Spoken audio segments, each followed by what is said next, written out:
की बड़ी खबर आपको बताऊं, पीएम आवास पर इस वक्त हाई लेवल मीटिंग जो चल रही है, इसमें अब राष्ट्रीय सुरक्षा सलाहकार एनएसए अजीत डोभाल के साथ साथ आर्मी चीफ पहुंच गए हैं। एनएसए, आर्मी चीफ और विदेश मंत्री भी इस मीटिंग में प्रधानमंत्री के घर पर मौजूद हैं। देखिए, हर पल लगभग बहुत तेजी से पूरा घटनाक्रम बदल रहा है। मैंने आपको बताया था आपसे थोड़ी देर पहले पीएम के घर पर एनएसए अजीत डोभाल और पीएम मोदी की अकेले में मीटिंग हुई है।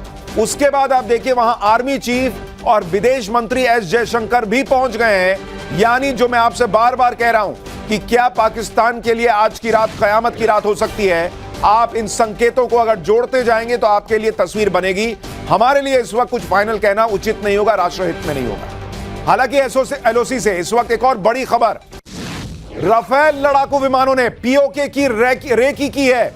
यह बहुत बड़ी खबर है कि भारत के जो राफेल लड़ाकू विमान हैं, उन्होंने कल रात पीओके की रेकी की है। पीओके के पास राफेल की उड़ान से पाकिस्तान सहमा हुआ है। 4 राफेल फाइटर जेट देखकर पाकिस्तान में हड़कंप मच गया। एलओसी पर रात में राफेल फाइटर जेट से पेट्रोलिंग की गई है और पीओके की रेकी, ये पाकिस्तान के चैनल्स खुद दावा कर रहे हैं कि पाकिस्तान के बॉर्डर के बिल्कुल करीब आकर राफेल ने पीओके की रेकी की है। और इसलिए बड़ा सवाल यह है कि क्या मिशन पीओके लॉन्च होने वाला है, जिसका बहुत लोग जिसकी चर्चा कर रहे थे। पाकिस्तान इस बात से भी घबराया हुआ है। पाकिस्तान से एक और बड़ी खबर, भारत के डर से पाकिस्तान ने सारा एयर स्पेस बंद कर दिया है। गिलगित स्कार्दू की सारी फ्लाइट पाकिस्तान ने रद्द कर दी है। पाकिस्तान के सभी बड़े एयरपोर्ट्स में हड़कंप मचा हुआ है।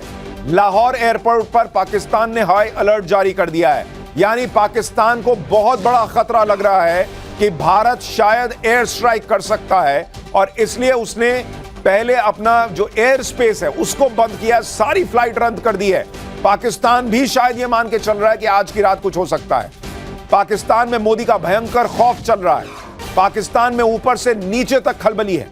राफेल की एयर स्ट्राइक के डर से पाकिस्तान ने एयर स्पेस की निगरानी बहुत टाइट कर दी है। कुछ रिपोर्ट्स में दावा है कि बॉर्डर पर पाकिस्तान ने artillery units and special forces की तैनाती बढ़ा दी है। भारत के हमले से आतंकियों को बचाने के लिए उन्हें लॉन्च पैड से हटा दिया गया है। पाकिस्तान यूनाइटेड नेशंस यानी यूएन और बाकी देशों से गुहार लगा रहा है, हाथ जोड़ रहा है कि भारत के हमले से बचाओ। पाकिस्तान के मंत्री आधी रात में प्रेस कॉन्फ्रेंस कर रहे हैं, जागकर कह रहे हैं कि भारत 24 से 36 घंटे में अटैक करने वाला है। सोचिए पाकिस्तान किस तरह अंदर से मोदी के नए भारत के डर में बैठा हुआ है। रात को 2 बजे उठकर वहां का जो आईएनबी मिनिस्टर है वो प्रेस कॉन्फ्रेंस कर रहा है भाई कि भारत हमको ठोक देगा। आप देखिए पाकिस्तान का आईएनबी मिनिस्टर रात के 2-2:30 बजे ये प्रेस कॉन्फ्रेंस कर रहा है कि भारत 24 से 36 घंटे में जो है वो अटैक कर सकता है। भाई मेरे तो कुछ प्रश्न है आपसे। पहली बात तो अगर भारत 24 से 36 घंटे में अटैक करने वाला था तो ये भाई रात में 2 बजे प्रेस कॉन्फ्रेंस क्यों कर रहा था? सुबह उठ के कर लेता प्रेस कॉन्फ्रेंस, इतनी हड़बड़ी क्या थी? उससे भी बड़ी बात, भाई हमारे प्राइम मिनिस्टर खुद कह चुके हैं कि मिट्टी में मिलाएंगे, मिट्टी में मिलाएंगे, मिट्टी में मिलाएंगे। वो तो खुल के खुला बोल चुके हैं पूरी दुनिया को। तो हमारे पास इनपुट है कि हमला हो। क्या इनपुट है भाई? ऐसा क्या इनपुट होगा? हमला, ये तो सबको पता है। इनपुट क्या लाए हो? ये रात को 2 बजे इसलिए उठे हैं क्योंकि इनकी हालत खराब है। ये रात के 2 बजे दुनिया से एक्चुअली मदद मांग रहे थे कि भाई हमको कोई बचाओ, ये कभी भी ठोक देंगे। ये है इनकी हालत, घिग्गी बनी हुई है इनकी। पाकिस्तान में इस कदर खौफ इसलिए है क्योंकि एलओसी पर कई दिनों से पाकिस्तान की जबरदस्त धुलाई भी चल रही है। पाकिस्तान बौखलाकर गोलीबारी कर रहा है, भारत दोगुनी ताकत से पाकिस्तान को ठोक रहा है। कल रात को भी बौखलाहट में पाकिस्तान ने जम्मू के परगवाल सेक्टर में इंटरनेशनल बॉर्डर पर गोलीबारी शुरू कर दी थी। आप देखिए कि पिछले कुछ दिनों में एलओसी पर ताबड़तोड़ बमबारी हुई है। पहलगाम हमले के बाद से पिछले 1 हफ्ते में पाकिस्तान ने बॉर्डर पर 51 लोकेशन पर फायरिंग की है। उरी, पुंछ, सुंदरबनी, कुपवाड़ा, बारामूला, नौशेरा, अखनूर में गोलीबारी कर रहा है पाकिस्तान। और मैंने आपको बताया था कि पाकिस्तान जब घबराता है तो शेलिंग पर आ जाता है, वो गोलीबारी करता है, गोलाबारी करता है। उसको लगता है कि बाप रे बाप रात में कुछ हो ना जाए, तो वो क्या करता है, बम गिराने लगता है कि ताकि जो सामने से अगर कोई आ रहा होगा तो उसको लगे कि अरे ये तो यहां पर है, ये तो देख रहे हैं, ये तो नजर रख रहे हैं, कोई हो कहीं पर बम गिरेगा, कम से कम थोड़ी देर के लिए तो एक्शन रुकेगा। तो पाकिस्तान घबराहट में बम चलाने लगता है। एलओसी के आखिरी गांव से आपको एक ग्राउंड रिपोर्ट दिखाता हूं, फिर एलओसी से एक बड़ी खबर आ रही है वो बताऊं। हम इस समय लाइन ऑफ कंट्रोल के एक नज़दीकी इलाके में हैं। ये लाइन ऑफ कंट्रोल का आखिरी गांव है और मेरे सहयोगी मीर महराज आपको ये एक्सक्लूसिव तस्वीरें दिखाएंगे लाइन ऑफ कंट्रोल के इलाके की, और उसके साथ साथ जो लाइन ऑफ कंट्रोल पर फेंस है आपको साफ तस्वीरों में दिखाई दे रही होगी। यही वो इलाका है जो बिल्कुल लाइन ऑफ कंट्रोल से सटीक है, और यहाँ पर 2 साल 3 साल पहले भी पाकिस्तानी सेना लगातार जो है सीज फायर का उल्लंघन कर रहा था। तो ये वो बैंकर है जहां पे ये फिर जो है आ जाते हैं और यहां पे छुप जाते हैं, यहां पे अपनी जान बचाते हैं। इस वक्त एलओसी से एक और बड़ी खबर आ गई है। भारत और पाकिस्तान के डीजीएमओ यानी director generals of military operations के बीच बातचीत हुई है। पाकिस्तान की तरफ से सीज फायर उल्लंघन को लेकर बातचीत की गई है। सीज फायर के उल्लंघन पर भारत की पाकिस्तान को चेतावनी कि भाई ये सब रोको, ये तमाशा नहीं चलेगा।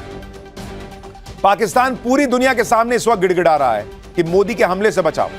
खबर है कि पिछले कुछ दिनों में पाकिस्तान ने 12 देशों को अप्रोच किया है। इसमें चीन शामिल है, Saudi Arab, Iran, Qatar, UAE, तुर्की, UK, Hungary, Azerbaijan, Egypt, Kuwait और बहरीन से पाकिस्तान ने बातचीत की है कि भाई कोई तो मदद के लिए आओ। पाकिस्तान चाहता कि ये देश बीच बचाव करें, बातचीत से कोई रास्ता निकलवा दें। बदले में पाकिस्तान पहलगाम हमले की स्वतंत्र जांच की बात कर रहा है। तुम स्वतंत्र जांच करोगे? पहले जो क्रेडिबल एविडेंस हमने दिया है कि तुम्हारा एक जो आर्मी में रहा हुआ व्यक्ति है, पैरा कमांडो, वो आया है इधर हमला करने, और उसके बाद तुम क्या जांच करोगे भाई? ये सब तमाशा छोड़ो। तुम्हारा एक मंत्री बाद में कह चुका, एक नेता संसद के अंदर, कि पुलवामा हमने किया था। तो पहले तो आप पुलवामा से भी मना करते थे, इन्होंने 26/11 नहीं माना, उसके तमाम सबूत हैं कि इन्होंने किया था। ये देश कभी मानने वाला है? लेकिन ये घबराया हुआ है। इंडिया सारे देशों को बुला के सबूत दिखा रहा है कि देखो हम पाकिस्तान को ठोकने वाले हैं, वजह यह है इसलिए ठोके। ये क्या कर रहे हैं भाई? कोई बचाओ, ऐसी हालत है नहीं। पाकिस्तान की कोशिश है कि किसी तरह भारत बस रुक जाए। भारत ने दुनिया को डंके की चोट पर बताया कि वो पाकिस्तान को छोड़ेगा नहीं। दुनिया के बड़े बड़े देशों के नेता पीएम मोदी को फोन कर चुके हैं। भारत जिन भी देशों से बात कर रहा है उनको साफ बता रहा है कि पाकिस्तान को आतंकवाद की सजा भुगतनी होगी। कल जब पीएम मोदी तीनों सेना प्रमुख के साथ हाई लेवल मीटिंग कर रहे थे, पाकिस्तान पर एक्शन का प्लान बना रहे थे, उसी दौरान यूनाइटेड नेशंस के चीफ एंटोनियो गुटेरेस ने विदेश मंत्री एस जयशंकर से बात की थी और पहलगाम हमले की निंदा की थी। इस बातचीत में यूएन चीफ ने भारत और पाकिस्तान के बीच बढ़ते तनाव पर चिंता जताई थी, लेकिन भारत ने भी अपना रुख साफ कर दिया कि वो इस हमले के दोषियों, साजिशकर्ताओं और मददगारों को उनके अंजाम तक पहुंचाने के लिए प्रतिबद्ध है।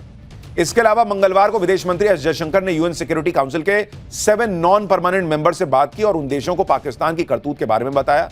यह बात भी दोहराई कि भारत दोषियों को कड़ी सजा देगा। यानी यूनाइटेड नेशन से भी बातचीत में भारत ने क्लियर कर दिया कि वेरी गुड, आप कह रहे हैं कि पहलगाम में जो हुआ गलत था, वेल डन, ऐसा ही कहना चाहिए।